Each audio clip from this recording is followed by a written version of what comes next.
السلام علیکم د ملت غږ راډیو لیدونکو اوریدونکو خدای دې وکړي چې جوړ او روغ بس د صحت جامع مو په تن. د نن ورځې خپرونه مو د کندهار ولایت څخه ځوان لوبغاړي نقیب الله مبارز صاحب ته ځانګړې کړې ده. مبارز صاحب د کندهار ولایت د رزمي رشتو څخه د MMA رشته خپل ورزشي بهیر ته ځانګړې کړې ده او په دغه رشته کې زیاتې لاسته راوړنې د ځان سره لري. دا چې مبارز صاحب په دغه رشته څه ډول پیل کړی دی، د دغه رشتې څخه بغیر نورې کومې رشتې مخته وړي دي، دا به خپله د مبارز صاحب څخه واورو. مبارز صاحب په خیر راغلاست خپرونې ته. ډېره زیاته مننه زیدان صاحب محترم، د ټولو نه مخکې تاسو ته او د ملت غږ راډیو درنو اورېدونکو ته السلام علیکم ورحمت الله وبرکاته. خدای دې وکړي چې تاسې به ټول جوړ روغ خوښ او خوشحاله یاست. مننه نقیب الله جانه. مخکې مې هم اورېدونکو ته وویله چې مبارز صاحب د MMA رشته د رزمي لوبو په ډګر کې مخته وړي. بلې هو. دا راته ووایاست نقیب الله جانه چې د MMA رشتې مو څومره موده کېږي چې دغه رشته مخته وړي؟ ډېره مننه زیدان صاحب محترم. زما تقریبا 11 کاله کېږي چې زه دغه بخښ مخته وړم. یو کال شاوخوا مې په انګریشن او باکسینګ کې ورسره تېر کړي دي او برابر 10 کاله مې د MMA د رشتې کېږي چې زه یې مخته وړم او کار پکې کوم. ښه، یعنې ویلی چې تقریبا 11 کاله د ورزش کېږي. ټوټل 11 کاله مې د ورزش کېږي. عمر مو څه دی، څو کلن یاست؟ عمر مو تقریبا 21 کاله او 6 کال نو 22 کلن کېږي انشاءالله. یعنې نیمه برخه هم د عمر په ورزش کې تېره. بلې هو. بلې هو. چا تشویق کړلاست مبارز صاحب دا ورزش ته؟ د خپلې کورنۍ د خوا څخه هم تشویق سوي او ځینې ملګري چې مثلا لیدله به م ورزشکاران وو په هغه کشرتوب حالات کې، نو د هغه یې لامل و چې زه رالم ورزش ته او سپورټ مې شروع کړي. ښه، ډېر ښه. یعنې فامیلي تشویق هم لرئ؟ بلې هو، فامیلي تشویق لرو، د ملګرو د خوا څخه هم تشویق سوي یم په هغه وخت کې، په اوس وخت کې، نو د هغه یې لامل دی چې په ورزش کې د اوسه پرې اخته یو. واقعا یعنې داسې ویلی سو مبارز صاحب چې 10 کلن واست ورزش؟ بلې هو، 10 کلن. هغه لومړۍ رشته مو کومه رشته وه؟ لومړۍ رشته مو MMA وه چې د استاد سید احمد قهرمان سره چې په هغه وخت کې تازه کلب خلاص کړی و په کندهار ولایت کې د MMA په بخش کې، نو موږ ورالو دغه سره مو تمرینات شروع کړه. بیا نو تر دغه وسه پورې بیا داسې یو کال بیا نو کېږي چې استاد سید احمد خارج ته تللی دی، بیا هم د اتل صاحب سره په پنګریشن کې یو کال وخت کار کړی دی او د هغه تر څنګ د پنګریشن تر څنګ بوکس هم مخته وړی دی داسې یو کال وخت. نو دغونه وخت کې کېږي. یعنې په دې 11 کلن ورزشي جریان کې مو 3 رشتې مخته وړي؟ بلې هو. فنکریشن و او MMA ده او بل د بوکس رشته. د بوکس رشته د زیات وخت په MMA کې چې کومې مسابقې مې کړي دي، کومې لاسته راوړنې راوړي هغه په MMA بخش کې دي. فنکریشن رشتې په اړه که راسره وغږېږې مبارز صاحب، دا یو څه ډول رشته ده او څه ډول مخته وړل کېږي؟ فنکریشن هغه رشته ده چې مثلا د MMA سره چندانې توپیر نه لري. هغه بوکس هغه پهلواني، خو صرف توپیر یې دغه دی چې MMA یو ځانګړی کپس لري، په دا کپس کې دا لوبې ترسره کېږي. او فنکریشن چې دی، فنکریشن په یو آزاد میدان سره کېږي او فنکریشن دولتي لوبه ده چې په اولمپیک کې ترسره کېږي. او بل فرق یې دغه دی چې فنکریشن پر مخ وال نه لري، ټوله وال یې د مخ څخه د غاړې څخه لاندې دي. او MMA چې دی، MMA آزاده لوبه ده، پرې پایټ، یعنې د ټوله بدن وال سته پکې. یعنې په فنکریشن رشته کې د لوبغاړي پر مخ ضربه ورکول وهل دا منع دی؟ بلې قانوني کار، غیر قانوني کار دی. بوکس او دغه ته وهل هغه سته، هغه ته وهل سته، او د بوکس ضربه چې کوم وخت لوبغاړی ورکړي هغه پول حسابل کېږي. په مخ باندې د بوکس وهل نشته په فنکریشن کې. او MMA چې دی، MMA آزاده لوبه ده. بالکل. په فنکریشن رشته کې مو چې تقریبا یادونه مو وکړل د بوکس د رشتې تر څنګ مو یو کال تېر کړی؟ بلې هو. یعنې داسې ویلی چې 100 میاشتې به مو هلته تېرې کړي؟ 100 میاشتې مو هلته تېرې کړي. بلې هو. د هغې رشتې فرق او جذابیت آیا در MMA کم و چې هغه مو بېرته پرېښی ده؟ خو یاره دونه کم هم نه و، که درته وایم دونه توپیر هم نه درلودی. خامخا د یو څه مشکلاتو د امله چې پرې مې ښول او بېرته MMA ته رالم. خو داسې دی چې موږ په هغه MMA کې ډېر وخت مو کار کړی دی، که درته وایم چې سړی زیات پکې اموخته وي، نو بېرته د هغې لامل و چې MMA ته رالو، فنکریشن مو پرېښوی. نو که نه بهترینه لوبه د فنکریشن هم هر لوبه، هر ورزش چې انسان دپاره ګټور شی دی، چې باید انسان پیشرفت پکې وکړي، پرمختګ پکې وکړي، یو بهترینه خبره ده. خو لامل یې دغه شی و چې یو څه مشکلاتو د امله خامخا یو څه مشکلات انسان ته پېښ شو، بېرته رالو MMA ته. واقعا رسمي سیالي مو په هغه رشته کې نه ده کړې؟ بلې، یا نه مو کړې. په فنکریشن کې مو رسمي سیالي نه ده کړې، نه په بوکس. په بوکس په دواړو رشتو کې مو رسمي سیالي نه ده کړې؟ بلې، سیالي مې نه ده پکې کړې. رابسو د MMA رشتې ته چې یادونه مو وکړل مبارز صاحب چې هغه لومړۍ رشته چې هغه تاسو چې پیل کړې دي هغه مو خپله MMA رشته؟ بلې، هغه MMA رشته. او په MMA رشته کې مو خپله څو سیالۍ ترسره کړې دي رسمي سیالۍ؟ رسمي سیالۍ مې تقریبا په MMA کې 14 مسابقې کړي دي، چې په هغو کې کابل ولایت کې مې کړي دي، هرات ولایت دی او داخل د کندهار دی.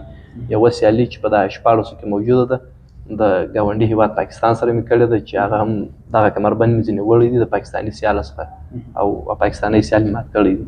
ښه واقعا یعنې همسایه ملک ته چې تللي یاست هلته مو سیالي ترسره کړې ده، دلې هغه راغلي وه که تاسې هلته یا دوی مو راغوښتي وه، دوی م دلې را دعوت کړي وو نو دلې م مسابقې سره وکړلې. ښه یعنې کم کمربند چې زموږ مخ ته پروت بلې و دغه تور کمربند دا ما د پاکستان چې د سازمان د طرف څخه ځانګړی شوی و، دغه کمربند زما او د ده ترمنځ نو د لوبې د ګټلو په صورت کې دا کمربند ما راوړی. واقعا ډېر ښه. د هغه تر څنګ چې مو نورې سیالۍ ترسره کړې دي په کومو ولایتو کې مو ترسره کړې دي، د چا لخوا هغه سیالۍ درته جوړې سوي وي؟ بلې ما درته وویل چې دا MMA بخش چې دی دا د یو شخصي سازمان د طرف څخه جوړېږي، یعنې یو تجار یو دغه یې جوړوي، هغه د کوم مسؤله چې په یو ولایت کې د MMA هغه یې جوړوي، هغه ته موږ سازمان وایي. د دغه سازمان د طرف څخه دغه کېږي، بیا د هر لوبغاړي څخه دی هغه خپل انټرفیس اخلي. نو په کابل ولایت کې مو کړي دي، په هرات ولایت کې مو کړي، او ډېرې سیالۍ چې مې کړي دي هغه مې دلې په داخل د کندهار کې کړي دي. بلې واقعا مبارز صاحب د MMA رشته یو ویلی سو چې ډېره سخته رشته. بلې وه کله چې د حریف سره په قفس یا رینګ کې مخ کېږي دا ډېر انرژي غواړي، ډېر استقامت غواړي. په دغه رشته کې زیات وخت که موږ ووینو د دوو لوبغاړو ترمنځ نیکاوټیانې ډېرې پېښېږي. بلې وه د نیکاوټۍ په اړه څه راته وایاست او خپله مو په دا 15 لوبو کې څو نیکاوټۍ ترسره کړي؟ بلې وه نیکاوټۍ خو مو خپله 4 نیکاوټۍ مو لګولي دي او نورې مو په قیدو په سرمیشن سره وړي دي چې هغه موږ د قیدو پارتابو سرمیشن مقصد غوځارول او نیول د یو ځای قیدول، مثلا لاس دی، مغزی دی، پښه ده، هغه شیان مشکل ډېرې سیالۍ مې په هغه کې وړي دي او 4 مې نیکاوټۍ وولي دي چې په هغو کې مې خپله پاکستاني سیال هم نیکاوټ کړی دي. ښه یعنې همسایه هېواد سیال مو هم په نیکاوټۍ سره؟ بلې وه نیکاوټ کړی مو دی. ښه په څه ډول سره مو هغه نیکاوټ؟ په بوکس سره مې نیکاوټ کړی دی. بلې وه د MMA تر څنګ نور رشتې مهمې دي مبارز صاحب چې باید یو لوبغاړي د هغه رشتو سره بلدیت ولري ځکه چې هغه ته په اصطلاح ضرورت پېښېږي. بلې کومې رشتې زیاتې مهمې دي ستاسې په فکر سره؟ زیاته خو چې په MMA کې مهمې رشتې دي، اول پهلواني ده چې باید یو انسان پهلوان واوسي، او دوهم بوکس دی چې باید انسان یو قوي بوکس ولري چې کله چې دی باکسر یا کشتیوان هغه ته موږ MMA کار ویلی سو، او چې دغه دوه شیان یې جوړ نور هغه MMA کار دی. باید قوي ساه ولري، قوي بوکس ولري، تیز رفتار ولري، هغه ته موږ MMA کار ویلی سو. خپله د ورځې په جریان کې څو ځله تمرینات مبارز صاحب درسره کوئ؟ څونه وخت مو ورکړی دی خپلو تمریناتو ته؟ بلې اوس خو نو چې تاسې پوهېږو چې روژه ده نو یو ټیم تمرینات کوم او په خلاصه خوله کې خپله 3 ټیمه تمرینات کوم چې استادان هم کومک راسره کوي، کورودان استاد عبدالرازق محترم دی چې تمرینات راکوي، د شخصي تمرین راکوي، ورسره اخته یو. نو په خلاصه خوله کې 3 ټیمه تمرین کوو او په روژه کې راځو د استاد عبدالرازق سره تمرین مخته وړو. ښه ډېر یعنې په روژه کې مو د تمرینات وخت کم کړی؟ بلې وه که چیرې د روژې میاشت تېره سي انشاءالله یا د روژې څخه اخوا چې تاسو تمرینات کول 3 وخته تمرین؟ بلې وه 3 وخته م تمرین کوئ، سهار، غرمه، ماښام. ستاسې په فکر مبارز صاحب چې تمرینات زیات ترسره سي ښه دي که کم؟ بلې وه نو وخت ته کتل کېږي، څونه چې تمرینات زیات وي، څونه چې د انسان حرکتونه مثلا چې پر یو حرکت باید 100 واره کار وکړي، څونه چې د انسان سترګه ورسره پخېږي، زیات تمرینات ښه دي چې وخت ولري. خو مشکل دغه ځای دی زموږ ته د ورزشکارانو چې هغه وخت نه لري، اقتصادي مشکلات لري، خامخا نو نشي کولی. ځینې ورزشکاران یعنې په ډېره ستونزه سره یو ټیم تمرین مخته وړي، هغه بیا بیخي نشي کولی چې 2 ټیمه او 3 ټیمه تمرین کوي. تمرین چې څونه زیات وي دغونه د انسان دپاره ګټه ده. واقعا یعنې چې هر څومره لوبغاړي تمرینات زیات کولی شي بلې بلې چې کولی شي وکړي. د MMA رشتې سره مو یادونه خپل په خبرو کې وکړل مبارز صاحب چې نورې رشتې هم مهمې دي. بلې وه تاسې خپله پر کومه رشته د MMA تر څنګ پر کومو رشتو زیات کار کوئ؟ ستاسې د خوښې رشته کومه رشته ده چې دغه تر څنګ یې مخته وړي؟ ډېره مننه. زه خپله د پهلواني لوبه زیات ورسره کوم، خپل اکثره وخت پهلواني کاروم چې د اتل صاحب سره کاروم، استاد عبدالرازق محترم دی چې خپله ماشاءالله تکړه پهلوان دی، نو د هغه سره پهلواني کاروو، خپله پهلواني مخته وړم ډېره زیاته، او کومې سیالۍ چې مې ګټلې دي دا هم زیات د پهلوانۍ د برکته. ښه یعنې هغه د پهلوانۍ څخه مو زیاته استفاده؟ بلې وه د پهلوانۍ څخه مو زیاته استفاده کړې. خپله په MMA رشته کې یعنې پهلواني زیات رول لري ستاسو؟ زیاته مهمه ده. بلې وه یو انسان چې پهلوان و هغه ته موږ MMA کار ویلی سو چې مثلا میکس فایټر و چې پهلواني یې باید قوي پهلواني ولري او قوي بوکس ولري. مثلا اوس دغه ته دونه زیاته نه ده مهمه زموږ په ام ام ای لوبه کې زیات بوکس او پهلواني مهمه ده، زمیني ګیم مهم دی. واقعا یعنی مبارز صاحب تاسو یادونه وکړل چې زخم خپل پر پهلواني رشته باندې بله و یادونه مخبل په خبرو کې وکړل چې خپل په لوبو کې چې ګټلې مې دي د پهلواني څخه مې زیات استفاده کړې. د کوم حرکات څخه په هغه کې استفاده کړې؟ مثلا هغه د مغزي نیول دي چې زه ډېر زیات مغزي نیسم. د مغزي نیول دي موږ تختکاري حرکات ورته وایو، نو زیات مغزي نیول دي په زیات لوبو کې. نو څه علت یې دغه چې په اصطلاح تاسو خپل مقابل تر مغزي ونیسئ یا د پهلواني په رشته کې هغه ونیسئ، نو ولې تسلیم سئ؟ علت یې څه؟ لوی علت یې دغه دی چې مثلا ځینې خلک یې په ورزش کې په سپورټ کې ما درته وویل چې بوکس ډېر زیات مهم دی. بوکس بیا هغه بخش دی چې د انسان سترګه پخوي. سترګه چې کله پخه سو بیا مثلا د عارف د وارې سره ته باید سر چټ نه کړې. ځینې داسې فایټران چې مثلا د سر چټېدی عادت کله چې د سر چټ کې موږ د هغې موقع څخه په استفاده بیا د مغزی قیدو، بیا هغه خپل حرکات دي چې مثلا موږ باید څنګه قید کړو څنګه یې واړو.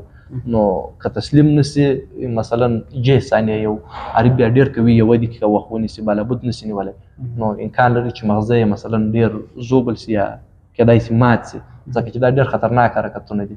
واقعا څو ډوله حرکات خپله تاسې مخته وړئ؟ خپله د پهلواني رشتې څخه کوم حرکات په ام ام ای کې استفاده کوئ؟ بله داسې دقیق خو نو نسم درته ویلی، خو مثلا په ام ام ای کې چې کوم حرکات دي کې موږ ووینو مثلا پخوا مو زده یي د انټرنیټ څخه زده کوو، ځینې خارجي ویډیو مثلا ګورو د هغو څخه موږ د حرکاتو زده کړه کوو. نو یعنې شمېر یې زیات دی. بله و پهلواني ټوله مهمه ده چې باید د انسان په پهلواني کې ډېر بلدي، ځکه چې انسان در کله وخت چې د عارف در ځګر لاندې سي بیا ډېر زور غواړي، نو باید پهلواني یې ډېره ټیټه وي. واقعا یعنې ډېره مهمه. هغه سیالۍ چې تاسو ترسره کړې دي مبارز صاحب، یعنې تقریبا 14 سیالۍ؟ بله و 14 لوبې مو کړې دي او په دې کې هېڅ بایللې لوبه نه لري؟ بایللې لوبه نه لرو په رسمي لوبو کې ټوله مو لاسته راوړې؟ ټوله مو لاسته راوړې. دغه سیالۍ په اړه به سره وغږېږو. دقیق راته ووایاست چې کومې سیالۍ مو په کوم ځای کې ترسره کړې دي او په هغه کې مو کومې لاسته راوړنې د ځان سره درلودې؟ بلې 2 سیالۍ مې په هرات ولایت کې ترسره کړې دي، د داود مبارز په سازمان کې چې ال اف سی سازمان موږ ورته وایو، او 2 مې په کابل کې کړې دي. نورې مې ټولې تقریبا 12 لوبې مې نورې ټولې په کندهار ولایت کې کړې دي. ښه. بله و دغه سیالۍ تاسو یادونه وکړل چې دا صرف آزادې سیالۍ جوړېږي. په دغه 12 سیالۍ کې چې خپله په کندهار ولایت کې مو کړې، آیا په دې کې داسې سیالۍ وې چې چلنجي وې؟ بله یا تر دا اوسه پورې مې چلنجي سیالۍ نه ده کړې، نو ټولې مثلا داسې لوبې کړې دي چې هغه د سازمان د طرف څخه غالب تعین سوی معلوم سوی هغه سیالۍ مو کړې. چلنجي سیالۍ مو تر دا اوسه پورې نه ده کړې. په څو وزن کې مو دغه سیالۍ ترسره کړې؟ مختلف وزنونه تقریبا اول او دوه به داسې 3 لوبې په 59 کیلوګرامه کې په 58 کې او بیا نو در 88 پورې مې کړې دي. خپله د پاکستاني سیال سره مې په 58 کیلوګرامه کې سیالي کړې ده. ښه ډېر. بله وزن په اړه راته ووایاست مبارز صاحب، وزن څومره مهم دی د ورزشکار دپاره چې وزن یې ډېر او که لږ ده ته پیدا کړي؟ فکر کوم په لږ وزن کې باید دی ډېر ګټمن. بله و دا نو عمر ته کتل کېږي، مثلا هغه کار ته کتل کېږي څونه وخت یو سړي ورزش کړی دی، څونه تخنیک ولري، څونه د بدن فزیک برابري، بیا وزن ته کتل کېږي. کنې زیات مهم نه دی چې څونه انسان په خپل وزن کې کولی سي، بیا دته هغه کوم استاد چې تمرینات ورکوي، هغه ځینې استادان چې دوی ویني هغه درته مثلا مشوره ورکوي چې ته په دې وزن کې یا بالا یا کم یې، هغه د عمر ته کتل کېږي. مثلا یو ځوان دی 23 کلن دی، دی باید 23 اوسي. یو ځوان بیا مثلا 13 کلن دی، دی باید 50 داسې اوسي. د عمر سره مثلا سپورټ د ورزش ته کتل کېږي د څونه کار کړی دی، نو زیات مهم دی وزن چې باید انسان توجه ورته وکړي. واقعا یعنې مبارز صاحب وزن په ام ام ای رشته کې زیات مهم دی که بله و عمر مهم دی که وزن؟ بله دواړه مهم دي چې باید انسان یې ولري. یعنې د دواړو پر اساس راوځي لوبغاړو؟ بله و د دواړو په اساس راوځي. وزن به برابري، عمر ته دونه نه کتل کېږي، خیر باید برابري، ډېر زیات مشر باید نه واوسي. نو موږ داسې خلک لرو په افغانستان کې، په یعنې په ټوله دنیا کې شته چې یو سړی 50 کیلوګرامه وي مګر دی استاد یو ډېر وخت سپورټ کړی، د عمر مثلا 50 کاله او 40 کاله ډېر وخت ورزش کړی. یو ځوان بیا داسې مثلا 15 کاله سپورټ کړی نو خامخا توپیر سره راوړي. عمر هم مهم دی خو زیات مهم چې دی هغه وزن دی چې باید د ضربه او پاور هغه دغه ته کتل کېږي هغه باید سره برابر وي. واقعا خپل مو مبارز صاحب اوس څو وزن دی؟ خپله تقریبا اوس 88 کیلوګرام داسې شاوخوا یم. 88. بله. مبارز صاحب نو که چیرې یو لوبغاړی وغواړي چې وزن یې ډېر او دی وزن کم کړي، بله، په څه ډول سره په کومو تمریناتو سره دی وزن کمولی شي؟ بله، تمرینات خو شته، بېلابېل تمرینات شته د وزن د کمېدو دپاره. مثلا زیاته پهلواني کارول دي چې پهلواني ډېر وزن خوري. ځغاسته کول دي چې مثلا باید د ځغاسته وکړي ووځي، نو ډېر وزن دغه دوه شیان کموي. اول ځغاسته ده چې مثلا دی باید ډېر وزغلي، دا وزن کموي. دوهم نو د پهلوانۍ بخښ دی چې باید 2 او 3 کسه د ده سره پر یو وخت پهلواني کار کوي چې د نفس تنګ شي او خولتۍ کې خپل وزن کمیږي. او بیا نو موږ ځینې پرهیزونه لرو چې مثلا د غوړو څخه پرهیز دی، خواږه دي، داسې شیانو څخه مثلا هغه استاد ورته وایي چې ته باید د دې شي څخه پرهیز وکړې، دا دې صدر خرابوي، دا دې وزن خرابوي، نو وزن کمیږي انشاءالله. واقعا یعنې دوه څه مهم دي، پهلواني کول او ځغاسته کول. په دغه دوه حرکاتو سره موږ کولی شو چې وزن راکم، خپل وزن کم کوو. او څه نه څه پرهیز هم شته د خوراکي توکو څخه، بله، لکه زیات غوړ استفاده کول، خواږه استفاده کول، دا وزن ډېروي، وزن زیاتوي. بله. واقعا خپله چې مو سیالي رانږدې کېږي هرومرو به تاسو ته خبر درکول کېږي مبارز صاحب، بله، چې دغونه وخت 2 میاشتې 3 میاشتې بعد مو سیالي، بله، د کومو خوړو څخه بیا پرهیز کوئ او کوم تمرینات زیاتوئ؟ مثلا تمرینات خو هغه دي چې پر زیات بوکس باندې کار کوو او پر پهلواني باندې. نور خو نو هر تمرینات چې د انسان دپاره ما درته وویل چې په سیالي کې همکاري ورسره کولی شي چې په هر ډول سره هر رقم تمرینات هغه، خو زیات موږ پر دغه دوه شیانو باندې کار کوو، خصوصا میمه کاران چې مثلا زیاته پهلواني کوي، زیات بوکس کوي، پر دغه دوه شیانو باندې موږ ډېر کار کوو. او د خوړو کومو خوړو څخه بیا پرهیز کوئ هغه یادونه که راته وکړئ؟ خواړه نو مثلا د وچې ډوډۍ څخه پرهیز کوو چې مثلا زیات یې باید نه کوو استفاده، غوړ دي، خواږه دي، مثلا داسې شیان، غوښه، وریجې، داسې شی مثلا د انسان وزن بالا کوي، چربي زیاتوي، دغه شی استفاده کوو، ډېر استفاده نه ځینې کوو. او ډېره ترکاري و مثلا میوې دي، هغه شیان چې وزن نورماله ساتي هغه شیان استفاده کوو. واقعا مبارز صاحب د MMA رشته خپله په اصطلاح داسې رشتې موږ لرو چې لوبغاړو ته په اصطلاح او ټیم ورکول کېږي، بله، چې تر څو لوبغاړی یو څه وسایي وکړي د هغه څخه وروسته باید ترسره کړي. د MMA رشته دا لوبه څه ډول مخته وړل کېږي؟ د MMA رشته چې ده MMA تقریبا 3 راونډه کېږي هره سیالي، د 2 حریفانو ترمنځ 3 راونډه کېږي، هر راونډ یې 15 دقیقې دی. په دا 15 دقیقې کې بیا 1 دقیقه وسایي لري، نو بیا راویستل کېږي، دا لوبه سټاپېږي 15 دقیقو څخه بعد. نو په حالاتو کې بیا هغه د ده وسایي ته کتل کېږي، 1 دقیقه وسایي لري، بیا نو ده ته کتل کېږي چې مثلا ځینې حریف زوبلي، دا مسابقه په 1 راونډ کې بایلي یا یې وګټي، نتیجه یې معلومه شي، ځینې دا په 2 کې نشي معلومه، نو داسې ورته کتل کېږي چې په هر څو راونډ کې خو اصلي رسمي سیالي چې دي 3 راونډه کېږي. یعنې ویلی شو چې 15 دقیقې سیالي، 3 دقیقې په اصطلاح په د 15 دقیقې کې د استراحت لري. بله، که چیرې دا 15 دقیقې وخت هم خلاص شي نور به هم وخت ور اضافه کېږي د لوبغاړو دپاره؟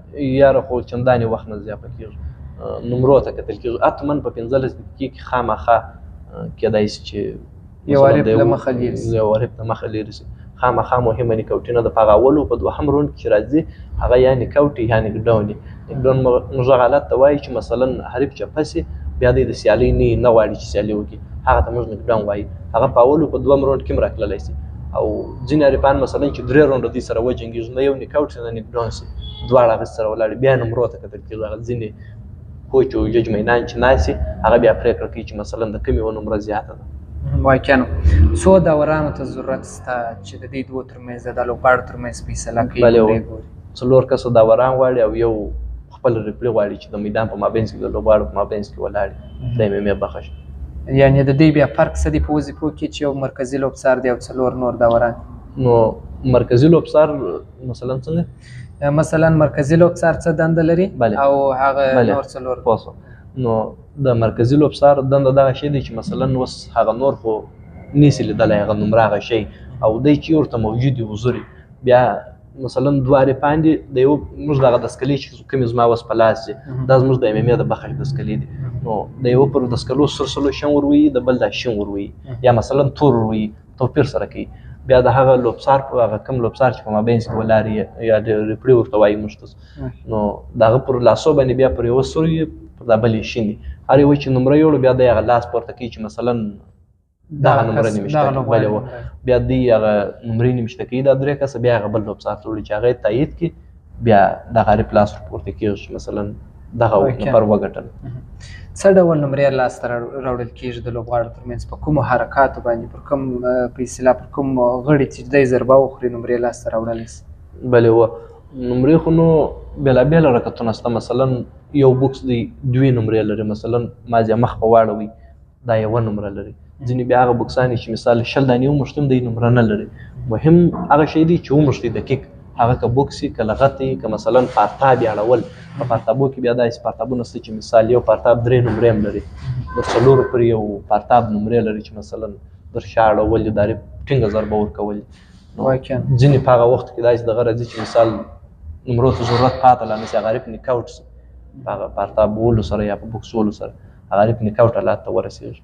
واقعا نقیب احمد جان، زما مخ ته کمربندونه او ستاینلیکونه پراته دي، دغه اړه به سره وغږېږو چې دا په کومه سنه کې او څنګه ترلاسه کړي دي. لومړی مو د هغه سر کمربند که راته وښیي، په خپلو خبرو کې مو یادونه هم وکړه چې دا مو د همسایه هېواد د سیال څخه په نیکاوټۍ ترلاسه کړي دي. بلې او دا نور په اړه که راته ووایاست؟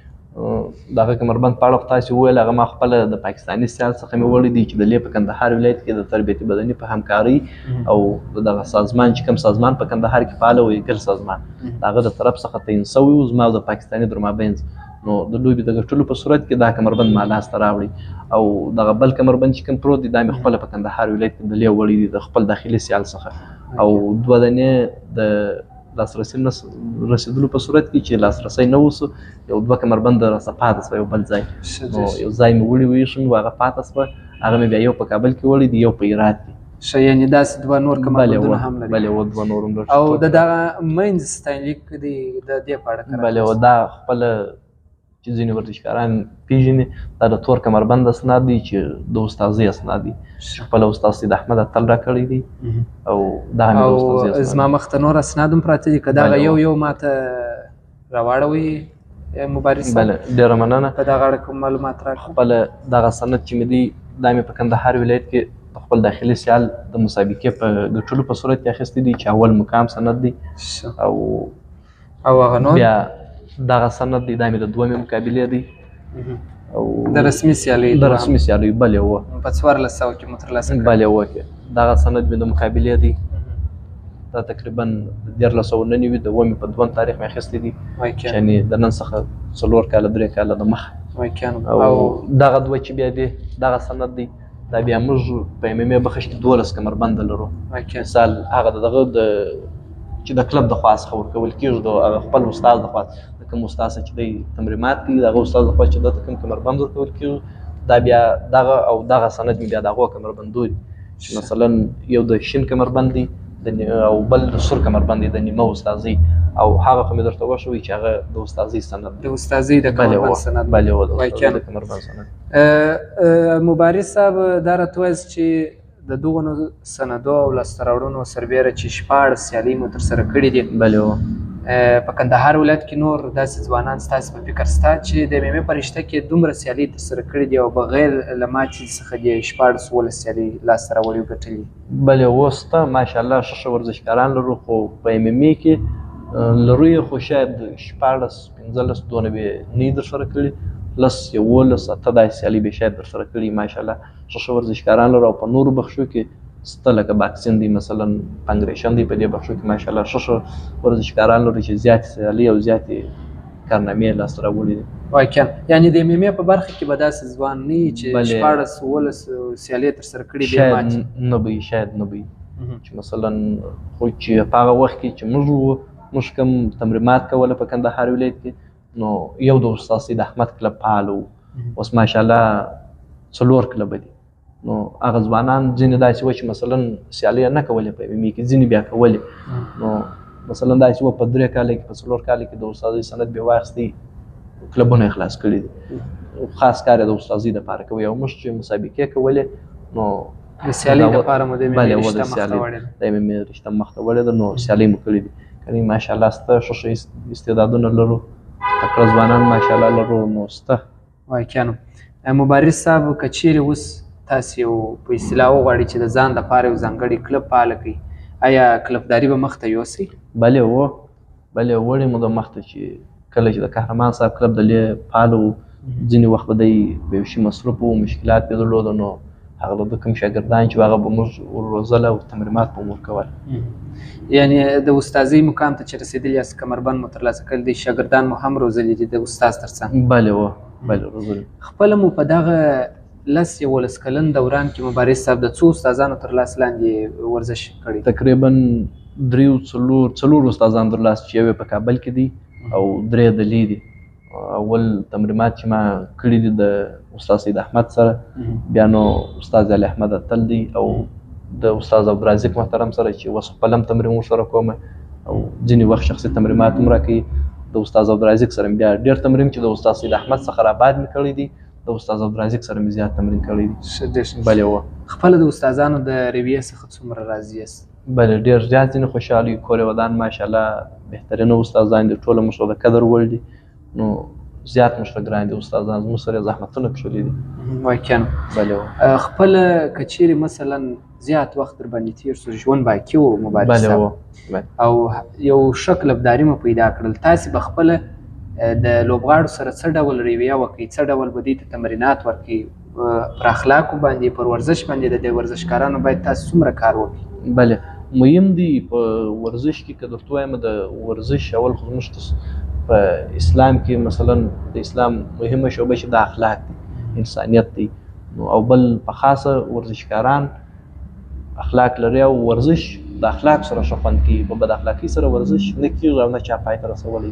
موږ تاسو وګورو ماشاءالله ټول ورزشکاران اخلاق لري، نو مهم دی چې باید سړی په ورزش کې، یوازې په ورزش کې نه، په هر بخش کې، په هر دغه کې کار کوي، باید دی زیات اخلاق ولري. واقعا اخلاق ډېر مهم دي. مهم. موږ یو عام اصطلاح لرو مبارز صاحب، وایي اخلاق ورزش قهرماني. یعنې موږ د اخلاق که چیرې لوبغاړي په لومړي سر کې باید اخلاق ولري، اخلاق باید ولري، زیات مهم دي اخلاق.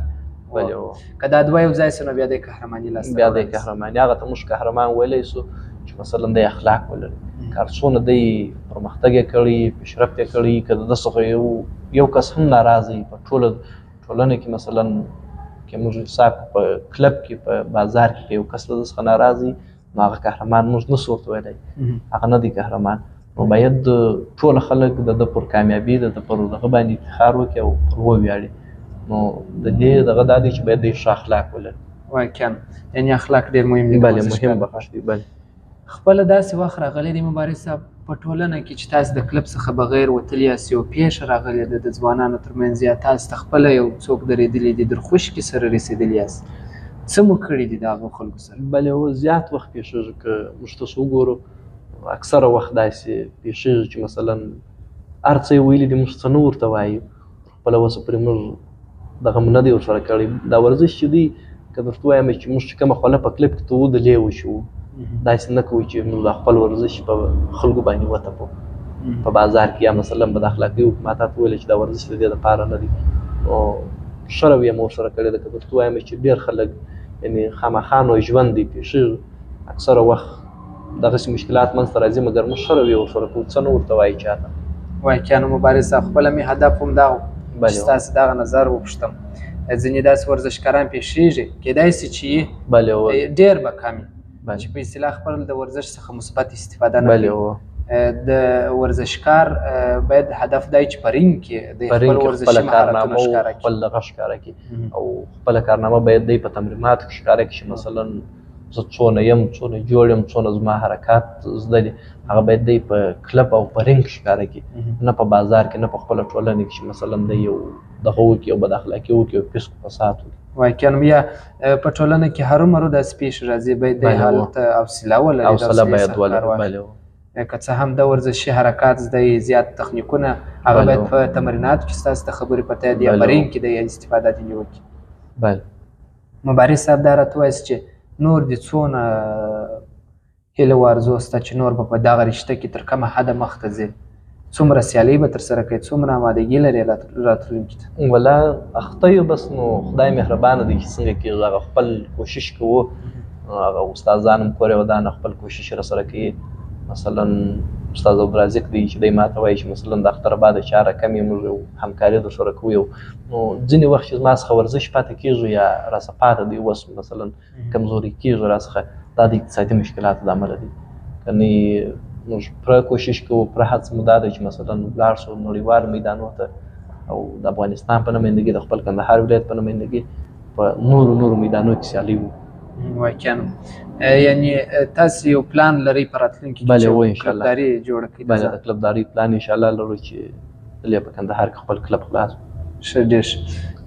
که چیرې تاسې په کندهار ولایت کې کلب خلاص کړئ پرانیستي، بله، هلته به د ځوانانو سره په څه ډول رویه کوئ؟ پر څه ډول به تاسو تمرینات ورکوئ مبارز صاحب؟ بله، اوس موږ خو خپله مثلا کوشش مو دا دی، هغه مو دا دی چې سړی یو کار کوي، یو کار یې مخته رسولی، نو ما درته ویلی چې باید زموږ څخه هر څوک راضي واوسي او یو ښه بهترینه تمرین خپلې ټولنې ته او خپلو ځوانانو ته وړاندې کړو. چې مثلا زه داسې استادان شته چې زه یم، مثلا یو بل استاد دی، باید کوشش وکړي تجارانو دا خلک چې یو کلب ورته خلاص کړي چې ځوانان د نورو عبث کارو څخه راوګرځي، ورزش نو ډېر بهترینه. یعنې د نن څخه 3 کاله 4 کاله در مخه دغه ځینې زیرخانې چې وې کاپ شاپونه وه، نو اوس که موږ وګورو هغه په کلبو بدل شوي دي. نو دا د ورزش برکت دی. باید ټول خلک راشي، خصوصا ځوانان چې مثلا وخت ولري، در بې ځایه بانډارو، در بې ځایه مجلسو، دا زه ډېره بهتره ګڼم چې دوی راشي او سپورټ مخته یوسي، ورزش وکړي. واقعا. بله، یعنې که چیرې ستاسو سره تجاران ورونه او داسې نور مسؤلین همکاري وکړي، تاسو کولی شئ چې ښه کلبداریان فعاله کړئ د ځوانانو لپاره. بله بله. پلان خو لرئ مبارز صاحب؟ همکاري د یو چا څخه غواړي که نه؟ او تر اوسه مو یو پلان د ځان سره تایید کړی دی که نه چې د همکاري پر اساس به د کومو خلکو سره تاسو ووینئ؟ بله، در دا اوسه خو مو داسې خاص پلان نه دی مثلا چې د یو چا سره دې ووینو یا دې ورته ووایي چې مثلا نه ورغلي تر دا اوسه پورې د کلبدارۍ په اړه او د مسابقو په اړه ورغلي یو، چندانې نتیجې نه ده ورکړې. نو چې موږ ته معلومېږي داسې خلک نه رامعلومېږي مثلا که نه سپورټ امریت ته ورغلي یو د مسابقو په اړه چندانې همکاري کومک یې نه دی کړی. نو اوس کوشش کوو دا واره چې ورسو ځینې خلکو ته مثلا سپورټ امریت دی، داسې ځینې تجاران دي چې موږ ووینو، انشاءالله هیله مند دي چې کومک راسره وکړي او همکاري راسره وکړي. واقعا. خپله مو مبارز صاحب د کندهار ولایت څخه بغیر نور ولایتو ته تللي یاست، ورزشکاران لیدلي دي، د هغو په اصطلاح رویه مو لیدلې ده، لوبغاړي مو لیدلې دي. بله و. د سپانسر په برخه کې به راسو، څومره کومک ستاسې په فکر سره د ورزشکارانو سره هلته کېدی؟ آیا ورې ډېر زیات همکاري ورسره سوې وه که دلې؟ بله، که موږ تاسو هغه ځایونه مثلا کابل دی، هرات دی او داسې نور ولایتونو کې پرتله کړو، په کندهار کې د هغو پر دغه د سپانسر په لحاظ هیڅ شی هم نشته. کنې ماشاءالله د کندهار بهترینه ورزشکاران دي. زما په نظر که سپانسري و داسې یو ترتیب ورته برابر شي، کېدای شي چې په ډېرو ځایو کې په ډېرو میدانونو کې دوی وځلېږي. بهترینه استادان لري، ښه ورزشکاران ماشاءالله لري، خو تر دا اوسه پورې زما په نظر سره چندانې سپانسري و دا دغه نشته. واقعا. مبارز صاحب د یو داسې کلبدارۍ دپاره چې داسې یو کلب موږ ولرو فعال و، څومره عاید ته موږ ضرورت لرو چې په اصطلاح موږ یې د ځان سره ولرو بیا یو کلب فعال کړو؟ بله، مثلا دا خو نو په کلب او په سامانو پورې فرق شته. خو زموږ د رزمي لوبو کلبداري چې ده مثلا یو عادي کلبداري تقریبا د 1 لک افغانو څخه بیا نو 3.5 لک افغانو پورې مصرف کوي. یعنې کم مصرف دی. که موږ تاسې وګورو دونه مصرف نه دی د هغه نورو بخشو پورې، دونه مصرف نه کوي د رزمي لوبو کلب. نو دغه مصرف کوي 1 لک 1.5 لک افغانۍ. یعنې تقریبا هر استاد باید د ځان سره 1 لک 1.5 لک افغانۍ عاید ولري. بیا دی کولی شي چې مثلا یو د ځان دپاره د ځوانانو دپاره یو کلب خلاص کړي. مبارز صاحب د ورزش په بهیر کې چې تاسې اوس دا 10-11 کاله مخته وړي دي، د زړه ارمان مو پوره سوی دی په ورزش کې که یا نه دی پوره سوی؟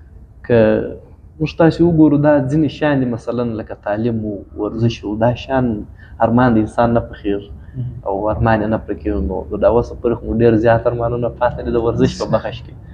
د مقابلو ارمانونه لرو، د نورو داسې یو کلبدارۍ یو ځوان ته ټولنې ته د خپل ولایت ته خدمت وکړو، نو ارمانونه هم پاتې دي، ډېر زیات ارمانونه هم پاتې دي. واقعا.